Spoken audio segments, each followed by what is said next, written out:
Invisibility. Being invisible is a popular power, as we've all felt like just disappearing at one point or another in our lives. And when you're invisible, you can do anything you want, and no one will know it's you doing it. And you can go anywhere you want because no one can see you, so no one can stop you. But the problem with this power is that when you turn invisible, you become blind. You see, human eyes work with light going into our eyes and reflecting off the back of them. That's how we see. That reflection is important for us to be able to see our surroundings. But if you're invisible, then that light won't reflect off your eyes, it'll just pass right through you, and so you'd instantly become blind. And although this doesn't make the power completely useless, after all you can still disappear and hide from someone, but I think not being able to see would really ruin the power, as it wouldn't be nearly as useful. I mean, if you wanted to sneak in somewhere or steal something, then you'd have to memorise the exact route you'd have to take beforehand, otherwise you just wouldn't be able to get there.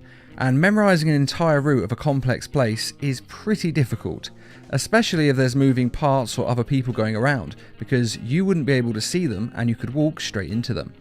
And if you turn invisible, there's also the factor that you might not be able to turn your clothes invisible. It could just be your power is to make your body invisible. So even hiding would be difficult, as you'd have to be naked all the time. Although with that being said, there are of course materials made in movies and comics that can turn invisible with a person, so you wouldn't technically have to be naked all the time. But whether materials like this could be made in the real world is another story, because nothing like that exists at all. So if you did have this superpower in the real world, then you'd have to be blind and naked to turn invisible and use it properly. So it wouldn't end up being a very useful power. Number 4. Super Strength. Super Strength is one of the most common superpowers, probably because it's something we all want at some point in our lives, especially when you're moving house. And fighting criminals is way easier when you're super strong. I mean, it's much easier to stand up for someone and stand up for justice when you know you can easily defeat the person you're facing without even breaking a sweat. And since most superheroes constantly get in fights, super strength does make a lot of sense for them, as it allows them to easily beat people who don't have super strength. And if the villain has super strength powers as well that could be the same or even stronger than yours, it does make for an interesting fight of watching you take them down. Just look at the fight in Deadpool 2, where Colossus, who has super strength, took down the Juggernaut, who still has super strength but on a way higher scale than Colossus does. And for the most part, having super strength would be pretty useful. The only problem would be that you would probably break everything around you. I mean, personally I'm a little heavy-handed and I can be a bit clumsy, and if I had this power, I know I would cause a lot of destruction, purely by accident. I'm always knocking things or walking into things, and if I was super strong, I'd be knocking those things over, and if I caught my arm or something on a door frame, I'd be knocking that door or the wall off. And if you grabbed a door to open it and you pulled too hard, you could easily rip the handle off the door, or just rip the door clean off the hinges. And if you did something as simple as just kicking or punching a wall in frustration, you'd either knock down the wall or possibly knock down the whole house. And say you're doing something every day like just going on a computer, and the mouse or keyboard stops working. Normally you just give them a little knock to see if you can get them working again, but if you did that little bang and you had super strength, then your hand would go through the computer's table. And there's also the factor of controlling it when you're asleep. I actually move around quite a lot in my sleep, and a lot of people do move in their sleep to a certain degree. It's quite a common thing. But if you moved in your sleep and you had super strength, even if you only moved a little, you could easily end up knocking your partner out of bed, and if you hit them hard enough you could actually break their bones and seriously hurt them. And this is actually very likely to happen to people. I mean, even if you just stubbed your toe on a coffee table while you're walking by it, you'd probably kick the coffee table across the room and break it into pieces. And you could never drink alcohol or do any drugs, because if you did and you blacked out and lost control, you could destroy a lot of stuff and potentially hurt a lot of people and go to jail for a very long time. So the biggest problem with this superpower is that it's very hard to control the super strength. And it's a lot of responsibility you'd have to take on, as a lot of things could go wrong and you'd always have to stay in control to make sure you didn't hurt anyone by accident. And keeping in control and staying responsible 24/7, well, that would get pretty old pretty quick. Number 3. Invulnerability. Again, this is one of the most popular powers for superheroes to have, because it means that they can't be hurt at all. And it is literally the perfect ability to have in a fight, as they can punch you as hard as they like, they're just going to end up breaking their hand. And again, this is a superpower that most people want at some point. I mean, who out of us actually enjoys being in pain? Pretty much no one. And one of the many superheroes to have this power is Superman, although he also of course has a lot of other powers. But his skin is knife-proof, bulletproof, and can even have an explosive device go off in his hands and be completely fine, not so much as a scratch or even a wince of pain. Waiting is the worst part. But the problem is, if you can't feel an explosive device or bullet hitting you, then how numb would your body constantly be? You wouldn't even be able to feel someone touch you, kiss you, or do anything to you. You wouldn't even be able to enjoy a warm shower, as the invulnerable can walk through lava and not feel a thing, so obviously hot water would be nothing to them. Of course, if you were hit hard enough, you would feel it, which probably explains why so many invulnerable people are constantly getting in fights, as it's most likely the only way they can actually feel something. And this power could also backfire, and instead of keeping you safe from being hurt, it could actually kill you. After all, if you had any health problems, such as appendicitis, then your invulnerability would stop the surgeons from being able to cut you open and take out your appendix, and this could potentially kill you. And this is true of pretty much every other serious health problem, such as a person having a heart attack. I mean, how do you start the heart of someone who's invulnerable? They can get struck by lightning and walk it off, so it seems like a defibrillator wouldn't do anything at all. And any surgery you'd need to correct anything just wouldn't be possible at all. Imagine if you got a really bad toothache and it was absolute agony.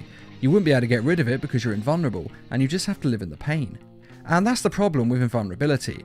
I mean, if you could turn it on or off at will, it would actually be extremely useful. But if it was on all the time, it would probably end up driving you insane. Number 2. Mind reading. Now, this power could actually be pretty useful. You could find out if a girl likes you, find out someone's PIN number, and if you used it in conjunction with the police, you could actually help them find and stop dangerous criminals. And for the most part, this power would be fine.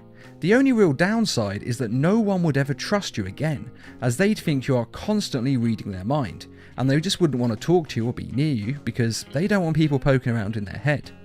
And if you did actually have friends who stuck by you and you did read their minds, you might end up finding out things that you never wanted to know, such as how people really feel about you. Love you? I can't even look at you. And no one could ever lie to you again either, even if they're trying to say something nice about you as a white lie, such as, "You look good today." You'd know if it isn't true, and that's going to hurt. You'd also never be allowed to go into certain places where government employees were. You'd have to keep a certain range from officials.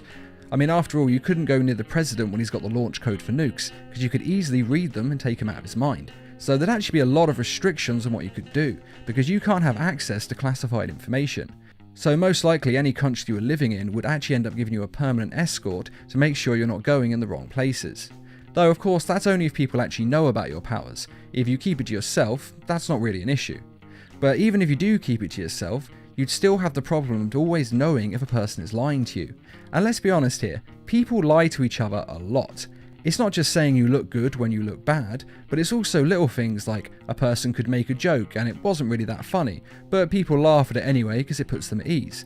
And then you'd know that it's a fake laugh. And you might even find out they actually are laughing at you, not with you, or something similar. It's just those little things that happen every day where people tell little white lies, such as, "Oh yeah, I don't mind going to that shop, it's okay, we can go to the other one," when inside they're thinking, "Oh my god, I hate him, how comes he wouldn't let me go to that shop?" It's little things that don't really matter in the grand scheme of things, but it would be really annoying always knowing that they're lying to you. You'd always feel kind of crap, to be honest. Though to be fair, this is far from the worst thing that could actually happen to you if you had superpowers, but it is a real downside to the whole mind reading thing. Number 1. Super speed. Now, you may think the super speed is a pretty useful power, and to be fair, it does have its merits. You could run on water, and in some cases even run through time, and travel to anywhere on the planet, and also in any time period on the planet, which would be pretty cool. But the merits of this power are actually its very downfall. Yes, you could go anywhere at super speed, but once you get there, you'd have to slow down to do anything, as any interaction with people will require you to slow down extremely, because people can't move and talk at the same speed as you can. It would basically be like everyone around you is constantly moving in slow motion, and it would be infuriating.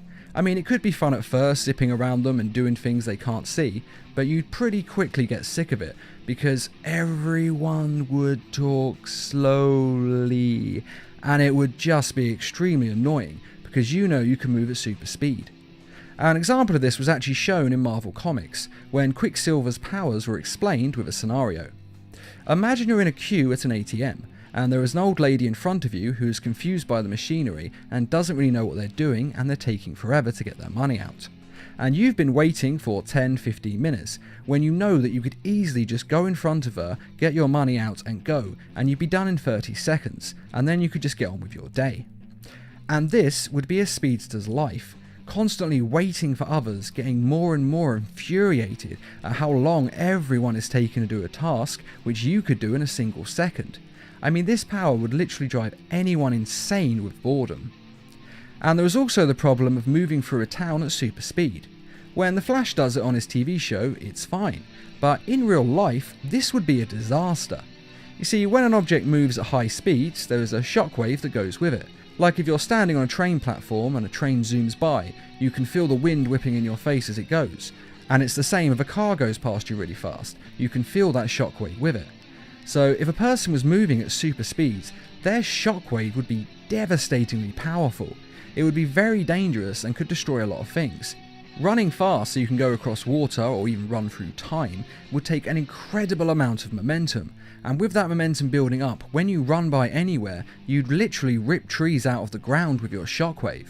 And you couldn't just run into a room at super speed, do something and then run out again, as the Flash also does on his TV show, because the shockwave you take with you would blast air everywhere. It would throw papers into the air and probably knock people over with its force. So you'd have to limit how fast you went, at least in certain areas, to limit the destruction you'd cause when you're moving at high speeds. And of course there is the fact that you'd have to eat extreme amounts of food, and God alone knows how many calories every day just to stay alive, as you'd constantly be burning through energy. Now, having to eat a lot may not seem that bad to most people, but it would be extremely expensive, and you'd have to be constantly eating, and when you do eat, it would have to be food condensed in fat and calories in order to eat enough to keep you going, so it probably wouldn't taste very good anyway.